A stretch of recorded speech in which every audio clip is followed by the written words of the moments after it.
Rich Dad, Poor Dad. In Rich Dad, Poor Dad, Robert Kiyosaki shares lessons he learned from his two fathers, his biological father, Poor Dad, and his best friend's father, Rich Dad.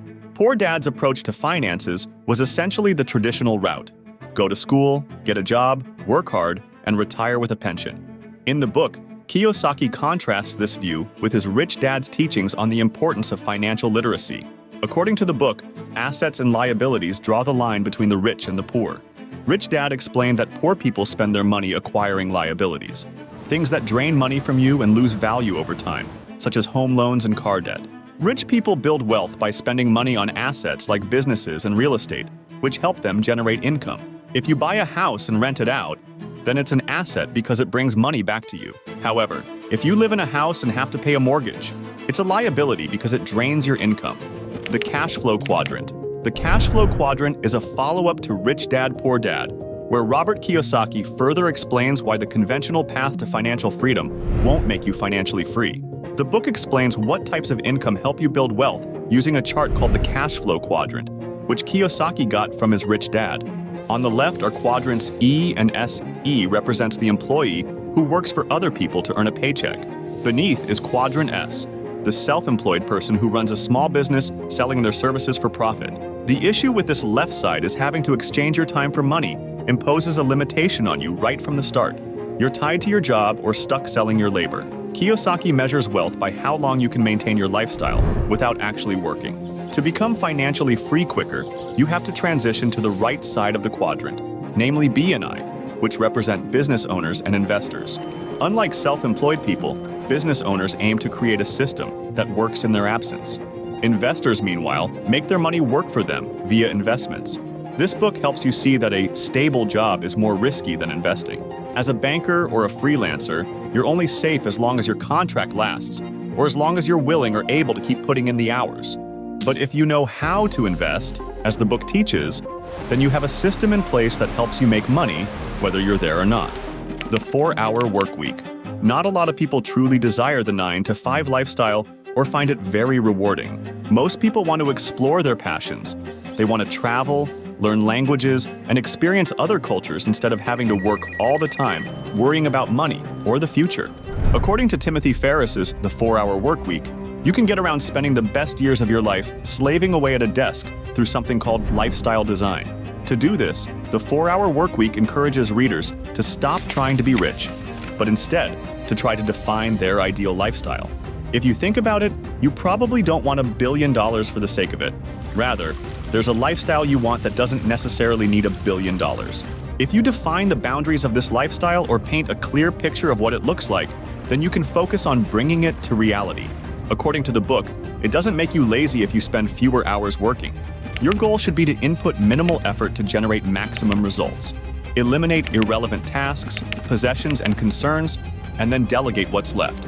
For example, as a business owner, if you discover that the absolute essentials you have to do come down to handling customer inquiries, processing orders, and managing social media accounts, you can hire a virtual assistant and turn the job over to them. This way, you free up time and energy to chase your heart's desires. Secrets of the Millionaire Mind.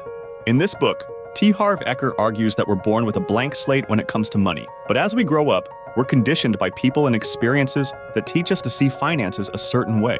This conditioning, which the book calls a wealth blueprint, affects how we interact with money and ultimately whether we achieve financial success. Imagine two people winning $100,000 each. Person 1 wealth blueprint is programmed with experiences of scarcity and the fear of losing money. As such, they spend as much as they can on needless expenses, and soon it's all gone.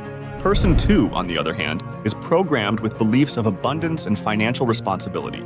So they invest in assets that generate passive income, and over time, their wealth increases.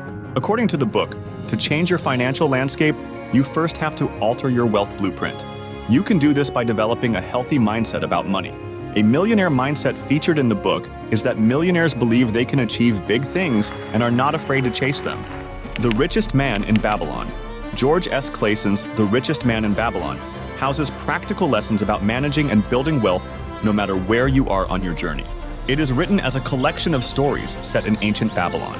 Most of the stories feature a fictional character named Arkad, whose teachings about how he moved from a poor scribe to the titular richest man in Babylon set the stage for the lessons in the book. Lesson 1 of this 97-year-old book is on the importance of saving. As the book says, for every 10 coins you make, put 1 aside and spend only 9. Let's bring this into the modern day. Say you earn $100 a week. Following this advice would mean saving 10%, $10 or more each week. Another key lesson the book shares is on wise investments. Arkad relates how he lost years' worth of savings by trusting a brickmaker with his money, rather than consulting with an experienced investor. The takeaways from this story are: first, the obvious, seek investment advice from a knowledgeable and experienced investor. Secondly, diversify. By spreading your investments across different asset classes, industries, and geographic locations, you can reduce risk. The 7 Habits of Highly Effective People. This book is a timeless classic in which Stephen Covey argues that people who fit the broad idea of success struggle with feelings of fulfillment, both in themselves and their relationships. For a sense of achievement that runs deeper, Covey recommends a holistic view of success, with traits such as integrity, courage, and patience forming the foundation. The book puts forward 7 habits with a focus on transforming the individual down to the core of their character. 2 of these habits include be proactive. Beyond simply taking initiative, the book explains this as taking responsibility for your life. This means acting based on your values rather than simply reacting to the things that happen to and around you. For example, if you have a flat tire, being proactive would mean calling a repair service and then an Uber to get your car fixed and arrive at your destination at a reasonable time. The other habit is to begin with the end in mind. If you have a defined set of goals, then you can organize your actions and decisions with these goals in mind. This allows you to prioritize the right activities and stay disciplined in your daily life. The compound effect. The compound effect is based on the idea that a series of small but consistent moves can yield majorly successful results. The book explains that the supposedly inconsequential decisions we make every day do matter. Let's bring it a little closer to home. Spending a few dollars on a cup of coffee every single day may seem like no big deal. However, if you tally how much you've spent on coffee over a whole month, that's an entirely different story. According to author Darren Hardy, to be successful, you need to build small but good habits that don't take a lot of willpower and so are easy to stick with. You can start by taking note of the choices you make every day that affect you negatively and swapping those out for beneficial habits.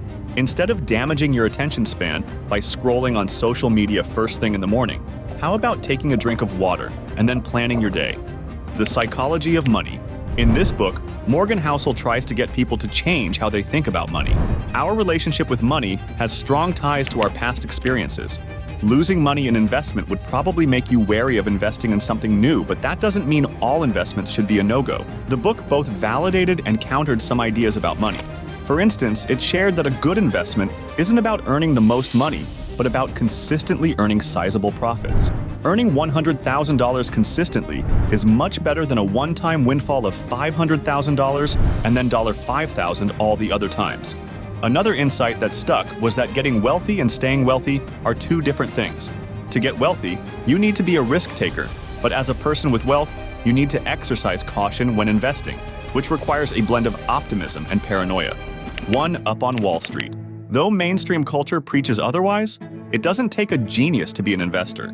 1 Up on Wall Street makes the audacious claim that it takes logic and common sense.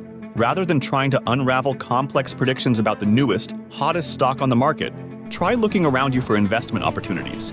Do your research before putting money in, and keep a careful eye on your portfolio as time goes on. In the book, author Peter Lynch encourages readers to steer clear of stocks that come from a hyped industry.